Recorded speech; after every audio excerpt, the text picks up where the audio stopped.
sebuah desa kecil yang terletak di kaki Gunung Salak, ada satu larangan yang tidak boleh dilanggar oleh siapapun.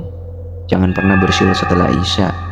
Larangan itu bukan hanya karena alasan adat atau tradisi, tapi ada cerita yang beredar dari mulut ke mulut tentang apa yang terjadi jika aturan itu dilanggar. Banyak orang yang percaya, bahkan jika mereka bukan orang asli desa itu. Sejak lama, kisah ini terus menghantui setiap orang yang tinggal di sana. Konon, dahulu kala ada seorang anak kecil yang hilang di hutan setelah ia bersiul di malam hari. Suara siulannya yang menggema itu dijawab oleh suara lain dari dalam hutan.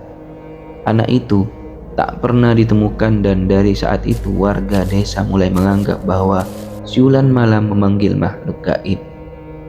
Mereka menyebutnya penjaga rimba yang tidak suka diganggu oleh suara-suara manusia, terutama di malam hari.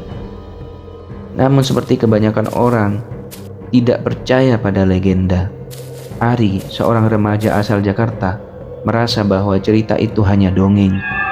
Ia datang ke desa itu untuk berlibur dan menikmati ketenangan alam. Malam pertama di desa itu, Ari merasakan sesuatu yang aneh.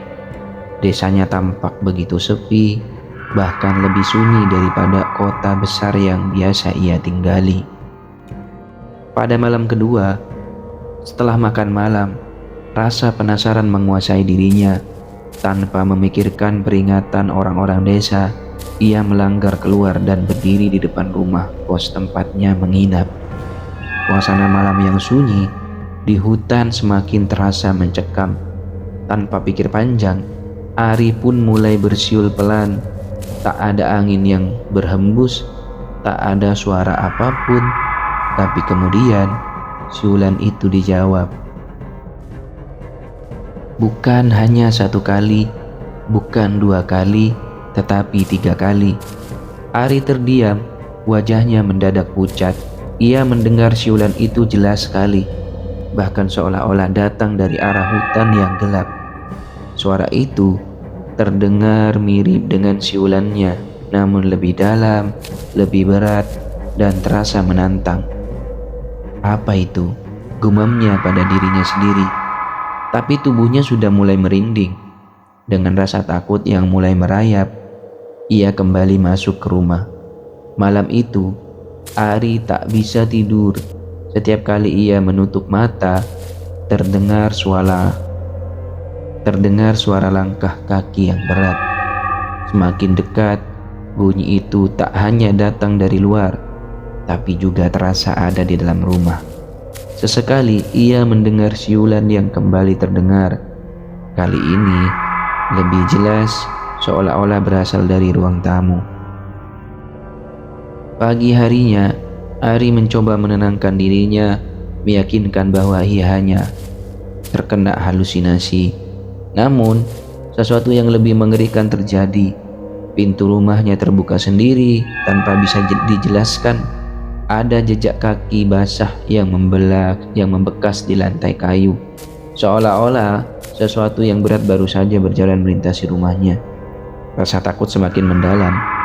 Saat ia berusaha mencari tahu lebih banyak tentang desa itu, ternyata ada yang lebih mengerikan dari sekedar siulan yang dijawab.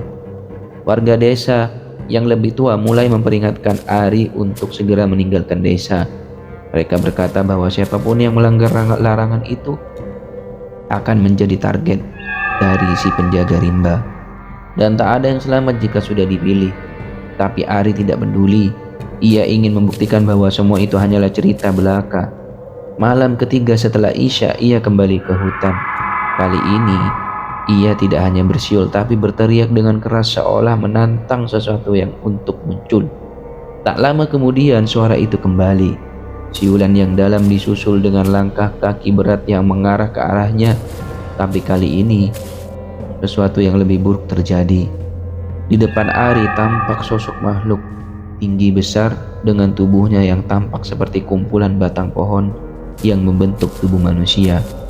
Wajahnya kosong, hanya ada 2 mata merah yang menyala dalam kegelapan. Menatap tajam ke arahnya, sosok itu bergerak perlahan. Langkahnya berat dan mengerikan. Ari berteriak, berlari sekuat tenaga, tetapi bayangan itu terus mengikuti. Semakin dekat, semakin gelap, langkah kaki yang berat dalam siulan yang semakin mengerikan, seakan-akan mengejarnya ke dalam hutan yang tak pernah berujung.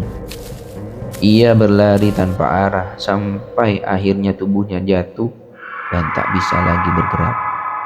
Keesokan paginya, warga desa menemukan jejak kaki besar yang mengarah ke dalam hutan. Namun tubuh Ari tak pernah ditemukan.